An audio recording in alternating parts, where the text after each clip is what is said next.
ಪಾರ್ವತಮ್ಮ ತಮ್ಮ ಅಸಮಾಧಾನವನ್ನು ಅದುಮಿಟ್ಟುಕೊಂಡು ಮೌನವಾಗಿ ತಲೆ ಆಡಿಸಿದ್ರು. ಬಾವ ಬಾಮೈದನೊಡನೆ ಹೋಗಿ ನಾರಾಯಣಪ್ಪನವರೇ ಒಂದು ದಿನ ನಿಶ್ಚಯ ಮಾಡ್ಕೊಂಡು ಬಂದರು. ಮದುವೆ ಬೆಂಗಳೂರಿನಲ್ಲೇ. ಬಾವಿ ಸೊಸೆ ಒಡವೆ ವಸ್ತುಗಳಿಗಾಗಿ ಕೈ ಬಿಟ್ಟು ಖರ್ಚು ಮಾಡಿದ್ರು.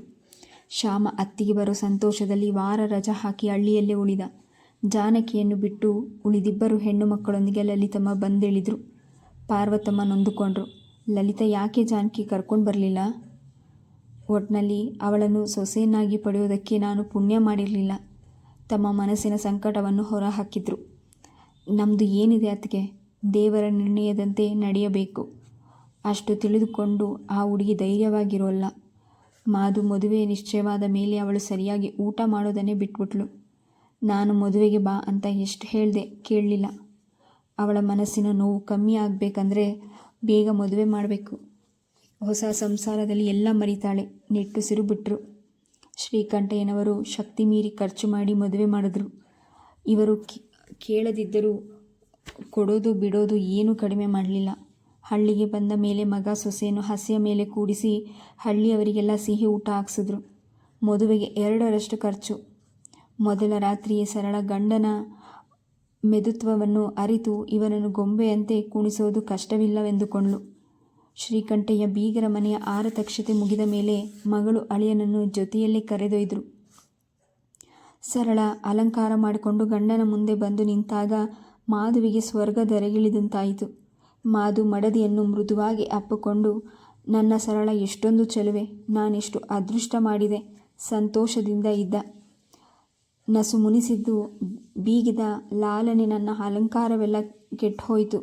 ಹೊರಗಡೆ ಜೊತೆಯಾಗಿ ತಿರುಗಾಡಿ ಬರೋಣವೆಂದುಕೊಂಡಿದ್ದೆ. ಅವಳ ಭಂಗಿಗೆ ಹುಚ್ಚಾಗಿ ಹೋದೆ. ಈಗೇನು, ರೆಡಿಯಾಗಿ ಬಾ, ಹೋಗೋಣ. ಹೆಂಡತಿ ಆಸೆಯನ್ನು ಪೂರೈಸಲು ತುದಿಗಾಲಿನಲ್ಲಿ ನಿಂತ. ಇಬ್ಬರು ಹೊರಟಾಗ ಶ್ರೀಕಂಠಯ್ಯನವರ ಕಡೆಯ ಮಗಳು ರಾಜಿ ಆಸೆಯ ಕಣ್ಣಿನಿಂದ ನೋಡಿದ್ಲು. ಅವಳನ್ನು ಜೊತೆಯಲ್ಲಿ ಕರೆದೊಯ್ಯುವ ಆಸೆ ಮಾಧುಗೆ. ಸರಳ ನಮ್ಮ ಜೊತೆ ರಾಜಿನ ಕರೆದೊಯ್ಯೋಣ, ಬಾಯ್ಬಿಟ್ಟು ಕೇಳಿದ. ಸರಳ ಸುಮ್ಮನೆ ಬರುವಂತೆ ಗಂಡನಿಗೆ ಸನ್ನೆ ಮಾಡಿ ಅವನಿಗಿಂತ ಮೊದಲು ತಾನು ರೋಡಿಗೆ ಇಳಿದ್ಲು. ಅಲ್ಲೇ ಇದ್ದ ಸುಮಾ ರಾಜಿಯನ್ನು ಒಳಗೆ ಕರೆದೊಯ್ದು, ಛೀ, ಎಂಥ ಹೀನ ಬುದ್ಧಿ, ಭಾವ ಏನು ತಿಳಿದುಕೊಳ್ಬೇಕು ಎಂದುಕೊಂಡು ಸುಮಾ ತನ್ನ ಅಸಮಾಧಾನವನ್ನು ತಾಯಿಯ ಮುಂದೆ ತೋಡಿಕೊಂಡ್ಳು. ಸುಮಾ ಮದುವೆಯಾದ ಹೊಸದು. ಅವರ ಲಕ್ಷಣವಾಗಿ ಜೊತೆಯಲ್ಲಿ ಹೋಗುವಾಗ ಇವಳನ್ನು ಕರೆದೊಯ್ಯಲು ಸಾಧ್ಯವೇ? ನಾಳೆ ನಿನ್ನ ಮದುವೆ ಆದಾಗ ನೋಡೋಣ. ಮಗಳನ್ನು ಸಮಾಧಾನಪಡಿಸಲು ಪ್ರಯತ್ನಿಸಿದ್ರು. ಸುಮ್ಮನೆ ಇರಮ್ಮ ನೀನು, ಮಲಮಗಳು ಅಂತ ವಹಿಸ್ಕೊಂಡು ಬರಬೇಡ. ಅವಳು ಹೇಳಿದ ಹಾಗೆ ನಮ್ಮನ್ನು ಕಾಲು ಕಸವಾಗಿ ಮಾಡಿಕೊಳ್ಳೋಕ್ಕೆ ಅವಕಾಶ ಮಾಡಿಬಿಟ್ಟೆ. ಕಡೆ ಪಕ್ಷ ತನ್ನ ತಂಗಿಯರು ಅನ್ನೋ ವಿಶ್ವಾಸವಿದ್ರೂ ಅವಳಿಗೆ ಇದೆಯಾ? ಮಗಳ ಭುಜದ ಮೇಲೆ ಕೈ ಹಾಕಿದ ಸರಸ್ವತಮ್ಮ, ದಯವಿಟ್ಟು ಸುಮ್ಮನಿರೆ ಸುಮಾ. ಈ ಮಾತು ಅವಳ ಕಿವಿಗೆಲ್ಲಾದರೂ ಬಿದ್ದರೆ ದೇವರೇ ಗತಿ. ಗಂಡ ಜೊತೆಯಲ್ಲಿರೋದನ್ನು ಮರೆತು ಬಿಡ್ತಾಳೆ. ಅತ್ತೆ ಮನೆಗೆ ಹೋದ್ಮೇಲೆ ಬರೋದು ಅಷ್ಟರಲ್ಲೇ ಇರುತ್ತೆ. ಸುಮಾ ಮುಖ ಮಂಕಾಗಿ ಸುಮ್ಮನಾದಳು. ಗಂಡನ ಜೀಬಿನಲ್ಲಿದ್ದ ದುಡ್ಡನ್ನು ನೋಡಿದ್ಲು. ಅನ್ನಪೂರ್ಣ ಸಿಲ್ಕ್ ಹೌಸ್ಗೆ ಕರೆದೊಯ್ದು ತನಗೆ ಬೇಕಾದಷ್ಟು 4-6 ಸೀರೆಗಳನ್ನು ಆರಿಸ್ಕೊಂಡ್ಳು.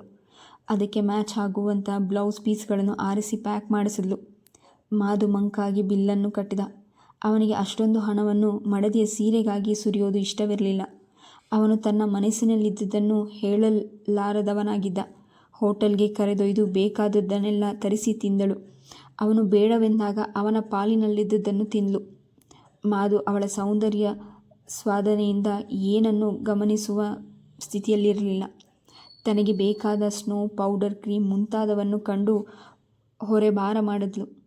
ಮಾಧು ಅವಳು ಕೊಂಡಿದ್ದಕ್ಕೆಲ್ಲ ಬಿಲ್ ಕೊಡುತ್ತಿದ್ದ. ಜೇಬು ಹಗುರವಾಯಿತು. ಜೇಬಿಗೆ ಕೈ ಹಾಕಿದಾಗ ಅವನ ಜೀವ ದಕ್ಕೆನಿಸಿತು. ಇಷ್ಟೊಂದು ಹಣ 2 ಗಂಟೆಯೊಳಗೆ ಖರ್ಚು ಮಾಡುವ ಸನ್ನಿವೇಶವೇ ಅವನಿಗೆ ಒದಗಿರಲಿಲ್ಲ. ಮನೆಗೆ ಬರುವ ವೇಳೆಗೆ ಮಂಕಾಗಿ ಬಿಟ್ಟಿದ್ದ. ಆದರೆ ಮಡದಿ ಆಗ ತನ್ನ ನೈಲೆಕ್ಸ್ ಸೀರೆ ಉಟ್ಟು ವಯ್ಯಾರದಿಂದ ಬಂದಾಗ ಖರ್ಚಾದ ದುಡ್ಡಿನ ಸಂಗತಿಯನ್ನೇ ಮರೆತು ಬಿಟ್ಟ. 3ನೇ ದಿನ ಔತಣ ಮಾಡಿ ಮಗಳ ಅಳಿಯನನ್ನು ಸಾಗಾಕಿ ಶ್ರೀಕಂಠಯ್ಯ ಸಮಾಧಾನದ ನಿಟ್ಟುಸಿರು ಬಿಟ್ರು. ಮಗಳಿಂದ ಬಹಳ ಅನುಭವಿಸಿಬಿಟ್ಟಿದ್ರು. ಅಣ್ಣ ಅತ್ತಿಗೆಯನ್ನು ನೋಡಿದ ಕೂಡಲೇ ಸುಕನ್ಯಾ ಓಡಿ ಬಂದ್ಲು. ಅತ್ತಿಗೆಯ ಕೈಯಲ್ಲಿದ್ದ ಬ್ಯಾಸ್ಕೆಟನ್ನು ಕೊಡಿ ಅತ್ತಿಗೆ ಎಂದು ಕೈ ಮುಂದೆ ಮಾಡಿದ್ಲು. ಅವಳು ಕೊಡುವುದರಲ್ಲಿ ಸುಕನ್ಯಾ ಕಡೆ ತಿರುಗಿ ಸಹ ನೋಡದೆ ತಮಗೆ ಮೀಸಲಾಗಿದ್ದ ಕೋಣೆಗೆ ಹೋದ್ಲು. ಮಾಧು ಕೋಣೆಯೊಳಗೆ ಬಂದ ಕೂಡಲೇ ಬಾಗಿಲು ಮುಚ್ಚಿದ್ಲು. ಪಾರ್ವತಮ್ಮ ಗರಬಡಿದವರಂತೆ ನಿಂತುಬಿಟ್ರು. ಮಂಕಾದ ಮಗಳನ್ನು ಸಮಾಧಾನ ಮಾಡಿ ಕಳಿಸಿದ್ರು. ತಾವು ಮಾತ್ರ ಅಸಮಾಧಾನದಿಂದ ಕೂಡಿದ್ರು. ಶ್ಯಾಮ ಅಣ್ಣ ಬಂದ ಸಂಗತಿಯನ್ನು ಯಾರಿಂದಲೂ ಅರಿತು ಬಂದವನೇ ಬಾಗಿಲನ್ನು ದಡ ಬಡಿದ. ಮಾದು ಬಾಗಿಲು ತೆಗೆದು ಹೊರಕ್ಕೆ ಬಂದ. ಅಣ್ಣ, ನಾನು ಹೇಳಿದ್ದು ತಂದೆ ತಾನೇ? ಮಾದು ಪೆಚ್ಚಾದ. ಮಡದಿಯ ಜೊತೆ ತಿರುಗಾಟದಲ್ಲಿ ಅವನು ಹೇಳಿದ ಪ್ಯಾಂಟ್ನ ಬಟ್ಟೆಯನ್ನೇ ಮರೆತು ಬಂದಿದ್ದ. ಬಾಯಿ ತಡವರಿಸಿತು. ಶ್ಯಾಮ, 4-6 ಅಂಗಡಿಗಳಲ್ಲಿ ಹುಡುಕಿದೆ. ಆ ಕಲ್ಲರ್ ಬಟ್ಟೆ ಸಿಗಲಿಲ್ಲ. ದುಡ್ಡು ಕೊಡ್ತೀನಿ, ನೀನೇ ತಗೋ. ನನಗೆ ಗೊತ್ತು ಬಿಡು, ಅದು ಯಾವ ದೊಡ್ಡ ವಸ್ತು ಬಿಡು ಸಿಗದೇ ಇರೋದಕ್ಕೆ. ನನ್ನ ಹತ್ರ ಹಾಸ್ಯ ಮಾಡ್ತೀಯಲ್ಲ ಎಂದವನೇ ಕೋಣೆಯೊಳಗೆ ನುಗ್ಗಿ ಬೀಗದ ಕೈಗಾಗಿ ಹುಡುಕಾಡಿದ. ಅದರಲ್ಲಿ ನನ್ನ ಬಟ್ಟೆ ಮಾತ್ರ ಇರೋದು. ಬಾಣದಂತೆ ಬಂತು ಸರಳಳ ಬಾಯಿಂದ ಮಾತು. ಅಣ್ಣನ ಜೊತೆ ನೀವು ಸೇರಿಕೊಂಡು ತಮಾಷೆ ಮಾಡ್ತೀರಾ? ನಾನು ಹೇಳಿದ್ದು ಯಾವತ್ತೂ ಮರ್ತು ಬಂದಿಲ್ಲ. ನಿಮ್ಮ ಹತ್ರ ಇದ್ದರೆ ಕೀ ಕೊಡಿ. ಅವನ ಮಾತುಗಳನ್ನು ಕೇಳಿಸಿಕೊಂಡಿದ್ದವಳೇ ಹಾಗೆ ಹೊರಗೆ ಹೊರಟು ಬಿಟ್ಲು. ಅತ್ತಿಗೆಯ ಉದಾಸೀನದಿಂದ ಶ್ಯಾಮನ ಮನಸ್ಸಿಗೆ ನೋವಾಯಿತು. ಅಣ್ಣನ ಮುಖ ಸಹ ನೋಡದೆ ಹೊರಗೆ ಬಂದುಬಿಟ್ಟ. ಸರಳ ವಿಶಾಲಾಕ್ಷಮ್ಮ ಮಾಡಿಕೊಟ್ಟ ತಿಂಡಿಗಳನ್ನು ಡಬ್ಬಗಳಿಗೆ ತುಂಬಿ ಮಂಚದ ಕೆಳಗಿಟ್ಲು. ಆದರೆ ವಾಸನೆಯನ್ನೂ ಸಹ ಮನೆಯವರಿಗೆ ತೋರಿಸಲಿಲ್ಲ. ಸಂಜೆ ಪಾರ್ವತಮ್ಮ ದೋಸೆ ಹಿಟ್ಟು ರುಬ್ಬುವುದರಲ್ಲಿ ನಿರತರಾಗಿದ್ದರು. ಒಳಗೆ ಬಂದ ಸುಕನ್ಯಾ, ಅಮ್ಮ, ಅತ್ತಿಗೆ ಕೋಣೆಯಲ್ಲಿ ಕರೆದ ತಿಂಡಿ ವಾಸನೆ ಬರ್ತಾ ಇದೆ ಎಂದು ಹೇಳಿದ್ಲು. ಅದನ್ನು ಮೊದಲೇ ಊಹಿಸಿದ್ದ ಪಾರ್ವತಮ್ಮ, ಮದುವೆ ತಿಂಡಿನೆಲ್ಲ ಅದರಲ್ಲಿ ತುಂಬಿದ್ವಲ್ಲ, ಅದರ ವಾಸನೆ ಹೋಗಿಲ್ಲ ಅಷ್ಟೇ. ಸುಳ್ಳು ಸಮಾಧಾನ ಹೇಳಲು ಪ್ರಯತ್ನಪಟ್ಟರು. ಇಷ್ಟು ದಿನ ಇಲ್ಲದ ವಾಸನೆ ಈಗಲೇ ಬರುತ್ತಾ ಅಮ್ಮ? ಅಣ್ಣ ಅತ್ತಿಗೆ ಬೆಂಗಳೂರಿಗೆ ಹೋದಾಗ ನಾನೆಷ್ಟು ಸಲ ಆ ಕೋಣೆಗೆ ಹೋಗಿದ್ದೀನಿ. ತನ್ನ ಮಾತನ್ನು ಸಮರ್ಥಿಸಿಕೊಳ್ಳಲು ಹೊರಟಳು. ಅದೆಲ್ಲ ಇರಲಿ, ಕೈ ತೊಳೆದುಕೊಂಡು ಮೊಗ್ಗು ಬಿಡಿಸೋಕೆ ಮಗಳನ್ನು ಗದರಿಕೊಂಡ್ರು. ಸುಕನ್ಯಾ ಸಪ್ಪೆ ಮುಖ ಮಾಡಿಕೊಂಡು ಹಿತ್ತಲಿಗೆ ಬರುವಷ್ಟರಲ್ಲಿ ಸರಳ ಮೊಗ್ಗು ಬಿಡಿಸಿಕೊಂಡು ಬರುತ್ತಿದ್ಲು. ತಂಟೇನೆ ತಪ್ಪಿತು ಎಂದು ಬುಟ್ಟಿಯನ್ನು ಮಡಿಲಿನಲ್ಲಿಟ್ಟು ನಡುಮನೆಗೆ ಬಂದ್ಲು. ಸರಳ ಮೊಗ್ಗು ಪೋಣಿಸುವವರೆಗೂ ಕಾದು ಕುಳಿತಳು, ತನಗೂ ಕೊಡಬಹುದೆಂದು. ತನಗೆ ಆಗಿ ಮಿಕ್ಕ ಮೊಗ್ಗನ್ನೆಲ್ಲ ತೆಗೆದುಕೊಂಡು ಹೋಗಿ ಹಾಸಿಗೆಯ ಮೇಲೆ ಚೆಲ್ಲಿದಾಗ ಅವಳ ಕಣ್ಣಲ್ಲಿ ನೀರೇ ಬಂದುಬಿಟ್ಟಿತು. ಹಿತ್ತಲಿನಲ್ಲಿದ್ದ ಆ ಮಲ್ಲಿಗೆ ಗಿಡದ ಮೊಗ್ಗು ಮುಡಿಯದವರೇ ಇರಲಿಲ್ಲ. ಹಳ್ಳಿಯಲ್ಲಿ ಸೇರುಗಟ್ಟಲೆ ಮೊಗ್ಗು ಬಿಡುತ್ತಿತ್ತು. ಮೊಗ್ಗಿನ ಕಾಲದಲ್ಲಿ ಸುಕನ್ಯಾ ಬರೀ ತಲೆಯಲ್ಲೇ ಇದ್ದುದೇ ಇಲ್ಲ. ತೋಟದಿಂದ ಬಂದ ನಾರಾಯಣಪ್ಪ ಮಗಳು, ರೀ, ತಲೆಯನ್ನೇ ನೋಡಿ ಸುಕನ್ಯಾ ಮೊಗ್ಗು ಬಿಡಿಸ್ಲಿಲ್ವೇ? ಒಳ್ಳೆ ಸೋಂಬೇರಿ ಹುಡುಗಿ. ಇಲ್ಲಿ ಬುಟ್ಟಿ ತಗೊಂಡು ಬಾ, ನಾನು ನೀನು ಬಿಡಿಸೋಣ. ಅತ್ತಿಗೆ ಆಗಲೇ ಮೊಗ್ಗು ಬಿಡಿಸಿದ್ದಾಳೆ. ನಾರಾಯಣಪ್ಪನವರು ಏನೋ ಹೇಳಲು ಮುಂದಾದರು. ಪಾರ್ವತಮ್ಮ ಸನ್ನೆ ಮಾಡಿ ಸುಮ್ಮನಾಗಿಸಿದ್ರು.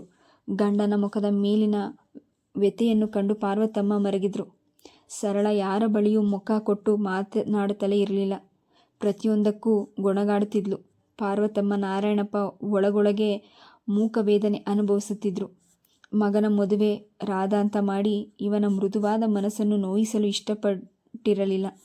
ಸಂಜೆ ದಣಿದು ಬಂದ ಅವನ ಮುಖ ನೋಡಿದ ಕೂಡಲೇ ಅವರ ಹೊಟ್ಟೆಯಲ್ಲಿ ಚುರುಕೆನ್ನುತ್ತಿತ್ತು. ಸದ್ಯ ಹೇಗಾದರೂ ಅವರಿಬ್ಬರು ಸುಖವಾಗಿರಲಿ ಎಂದು ಮೂಕ ಸಂಕಟ ಅನುಭವಿಸುತ್ತಿದ್ದರು. ದಿನಕ್ಕೆ ಸರಳ ಕಠೋರವಾಗುತ್ತಿದ್ಲು ವಿನಃ ತನ್ನತನವನ್ನು ಅರಿಯಲೇ ಇಲ್ಲ. ಅದೊಂದು ದಿನ ಸರಳ ಮೊಗ್ಗು ಬಿಡಿಸಲು ಹೊರಟಾಗ ಪಾರ್ವತಮ್ಮ ಮೃದುವಾಗಿ ಅಂದರು, ಸರಳ, ಗೌಡ್ರು ಸೊಸೆ ಬಸುರಿ, ಇವತ್ತು ಕಿತ್ತ ಮೊಗ್ಗು ಅವಳಿಗೆ ಕೊಟ್ಟು ಕಳಿಸೋಣ.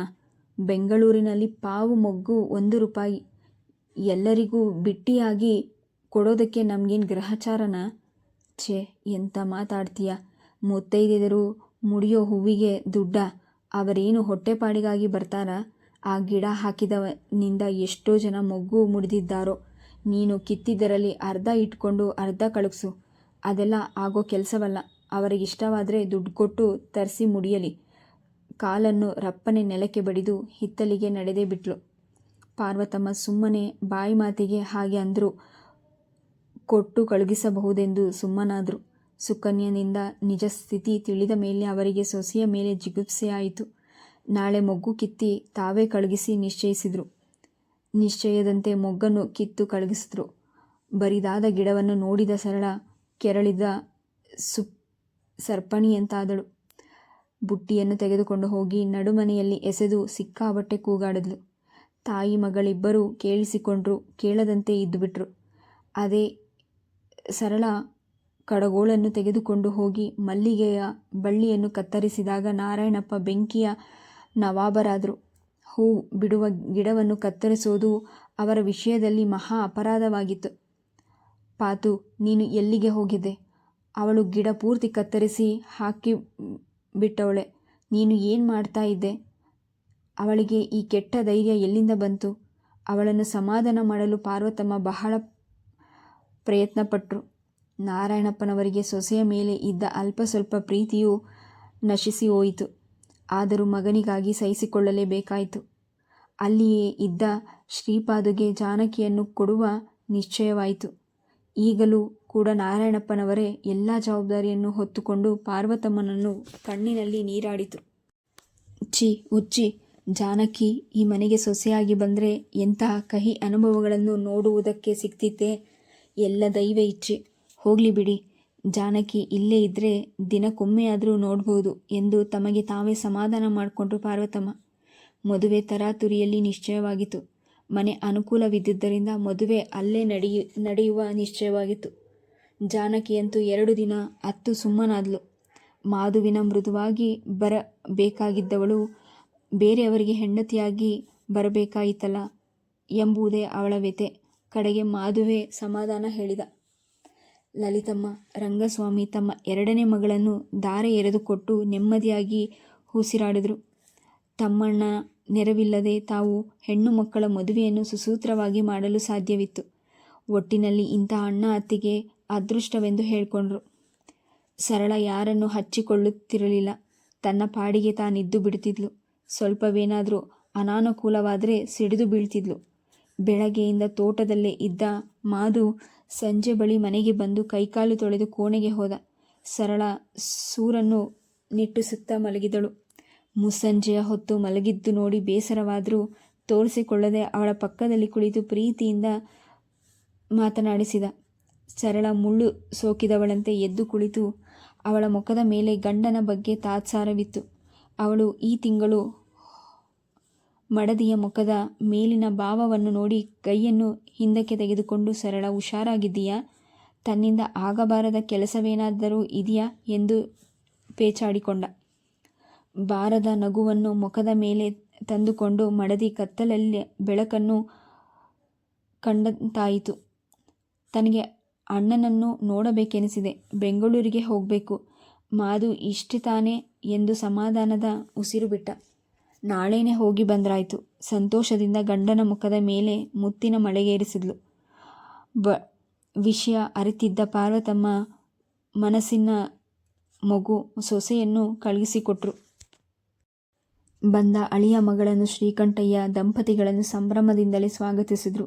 ಸರಳ ಇದ್ದಕ್ಕಿದ್ದ ಹಾಗೆ ನಾನು 8 ದಿನ ಇದ್ದು ಬರ್ತೀನಿ ಎಂದು ಮುಲಾಜಿಲ್ಲದೆ ಹೇಳಿ ಕಳಿಸಿದಾಗ ಸಪ್ಪೆ ಮುಖ ಹಾಕ್ಕೊಂಡು ಮಾಧು ಹಳ್ಳಿಗೆ ಹಿಂದಿರುಗಿದ.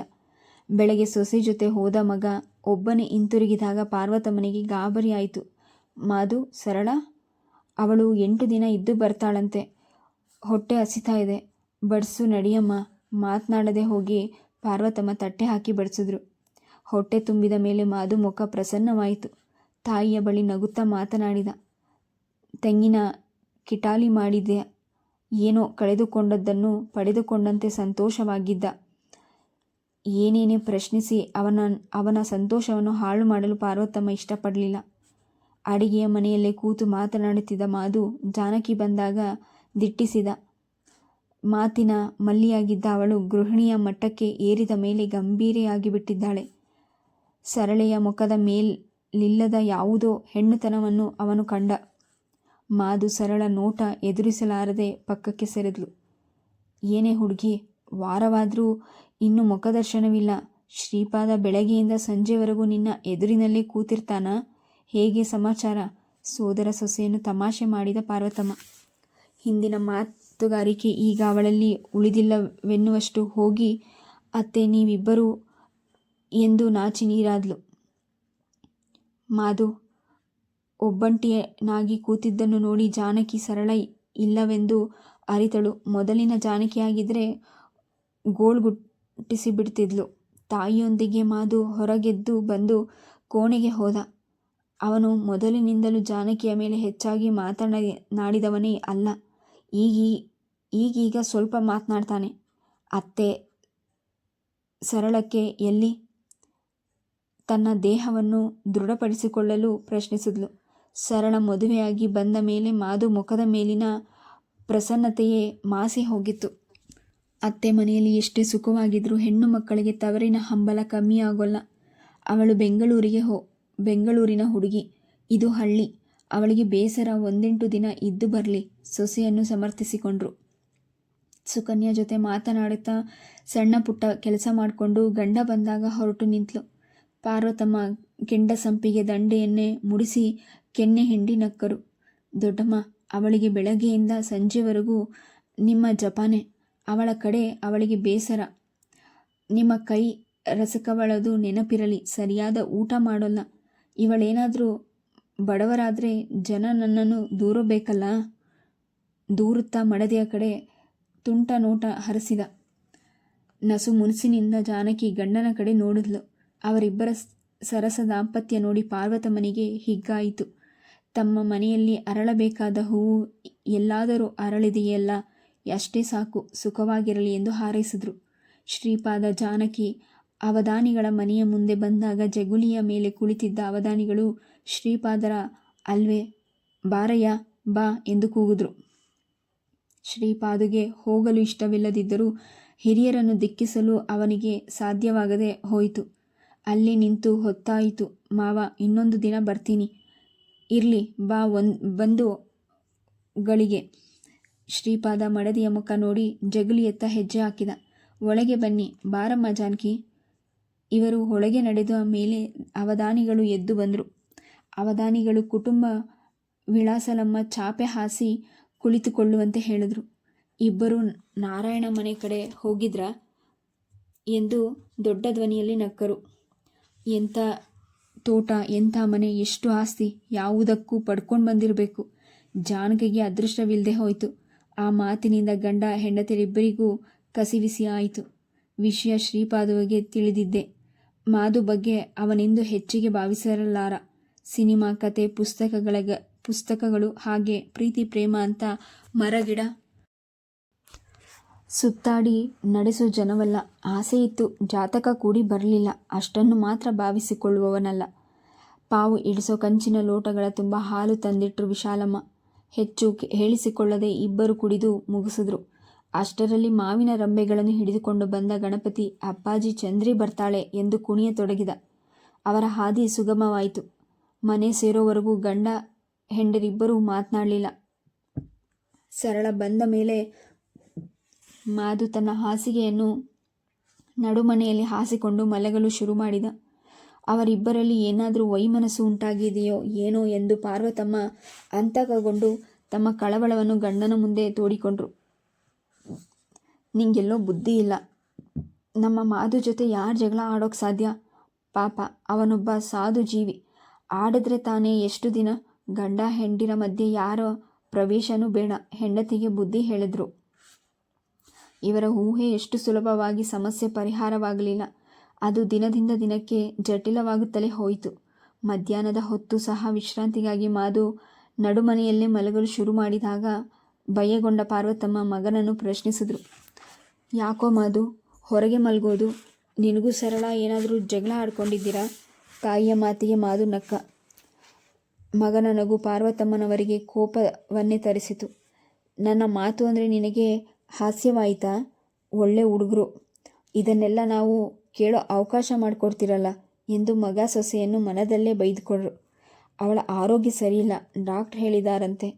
ಅವಳಿಗೆ ಏನಾಗಿದೆಯೋ ದಾಡಿ. ಅವಳು ದಿನಕ್ಕೊಂದು ಕೊಬ್ತಾ ಇದ್ದಾಳೆ. ಮದುವೆ ಆದಮೇಲೆ ನೀನೇ ಅರ್ಧ ಆಗಿಬಿಟ್ಟಿದೀಯ. ನಿನ್ನ ಬಗ್ಗೆ ಅವಳಿಗೇನಾದರೂ ಕಾಳಜಿ ಇದೆಯಾ? ಸೊಸೆ ಮನೆಗೆ ಬಂದಾಗಿನಿಂದ ರೇಗಾಡಿದ್ರು. ಇಂದು ಪುನಃ ಮನಪೂರ್ವಕವಾಗಿ ರೇಗಾಡಿದ್ರು. ಮಾಧು ತಾಯಿ ಮಾತಿಗೆ ಬದಲು ಹೇಳಲಾರದೆ ಮಲಗಿಬಿಟ್ಟ. ಕೋಣೆಯಲ್ಲಿ ಇದನ್ನೆಲ್ಲ ಕೇಳುತ್ತಾ ಇದ್ದ ನಾರಾಯಣಪ್ಪನವರು, ಪಾತು, ಅವರಿಷ್ಟ, ಹೇಗಾದರೂ ಇರಲಿ, ನೀನು ಅದರ ಬಗ್ಗೆ ತಲೆ ಕೆಡಿಸ್ಕೋಬೇಡ. ಅವಳು ಪಟ್ಟಣದ ಹುಡುಗಿ, ನಮ್ಮಂತೆ ಹಳ್ಳಿ ಗುಡ್ಡ ಅಲ್ಲ. ಈ ಮಾತುಗಳಿಂದ ಪಾರ್ವತಮ್ಮನಿಗೆ ಸಮಾಧಾನವಾಗಲಿಲ್ಲ. ಮಗನ ಭವಿಷ್ಯತ್ತಿನ ಘೋರವನ್ನು ಚಿತ್ರಿಸಿಕೊಂಡು ನಡುಗಿದರು. ಬೆಳಗ್ಗೆ ಎದ್ದು ಸ್ನಾನ ತಿಂಡಿ ಮುಗಿಸಿ ತೋಟಕ್ಕೆ ಹೋದವನು ಸಂಜೆಯಾದರೂ ಊಟಕ್ಕೆ ಬರದಿದ್ದಾಗ ಪಾರ್ವತಮ್ಮ ಕಂಗಾಲಾದರು. ಸರಳ ಗಂಡನ ಬಗ್ಗೆ ತಲೆ ಕೆಡಿಸಿಕೊಳ್ಳಲು ಗೋಜಿಗೆ ಹೋಗದೆ ಊಟ ಮುಗಿಸಿ ಆರಾಮವಾಗಿ ಮಲಗಿಬಿಟ್ಲು. ಪಾರ್ವತಮ್ಮ ಊಟ ಮಾಡದೆ ಮಗನಿಗಾಗಿ ಕಾದು ಕುಳಿತರು. ಕತ್ತಲಾದ ಮೇಲೆ ಬಂದ ಮಾದುಗೆ ತಾಯಿ ಊಟ ಮಾಡದೆ ಕಾದು ಕುಳಿತಿರುವುದನ್ನು ನೋಡಿ ತಾನೆಂದು ಅವರ ಮನಸ್ಸಿಗೆ ಬೇಸರವಾಗುವಂತೆ ವರ್ತಿಸಬಾರದೆಂದುಕೊಂಡ. ಪಾರ್ವತಮ್ಮನವರು ಬಡಿಸುತ್ತಾ, ಮಾದು, ಮಧ್ಯಾಹ್ನ ಯಾಕೆ ಊಟಕ್ಕೆ ಬರಲಿಲ್ಲ? ತಿಂದ್ಕೊಂಡು ಹಾಯಾಗಿರಬೇಕಾದ ಕಾಲದಲ್ಲಿ ಯಾಕೋ ದೇಹನ ಸೊರಗ್ತಿದೆಯಾ? ಕಣ್ಣಂಚಿಗೆ ನೀರು ತಂದುಬಿಡ್ತು. ಇಲ್ಲಮ್ಮ, ಇಲ್ಲದನ್ನು ಹಚ್ಕೊಂಡು ಕೊರಗ್ತೀಯಾ? ಅಪ್ಪನೂ ಇರಲಿಲ್ಲ, ಆ ಕಡೆ ಕಾಯಬೇಕಿತ್ತು. ಅದರ ಕೆಲಸದಲ್ಲಿ ಊಟದ ನೆನಪೇ ಬರಲಿಲ್ಲ. ನೀನು ಅದಕ್ಕೋಸ್ಕರ ಸಂಜೆವರೆಗೂ ಹಸಿದು ಕೂತಿದೆಯಲ್ಲ, ಏನು ಹೇಳಲಿ? ನಿನಗೆ ತಾಯಿ ಕರಳಿನ ಸಂಕಟ ಹೇಗೆ ಅರ್ಥವಾಗಬೇಕು? ನೀನು ಅಲ್ಲಿ ಹಸಿದು ದುಡಿತಾ ಇದ್ದರೆ ನನಗೆ ಗಂಟಲಲ್ಲಿ ತುತ್ತಿಳಿಯುತ್ತಾ? ಇಲ್ಲಮ್ಮ, ಇನ್ಮೇಲೆ ಅಷ್ಟು ಕೆಲಸವಿರಲಿ. ನಿನ್ನ ಮಗ ಊಟದ ಹೊತ್ತಿಗೆ ಹಾಜರು. ರಾತ್ರಿಯ ಪ್ರಕರಣವನ್ನು ಮರೆತು ಪಾರ್ವತಮ್ಮ ಸಂತೋಷಗೊಂಡರು.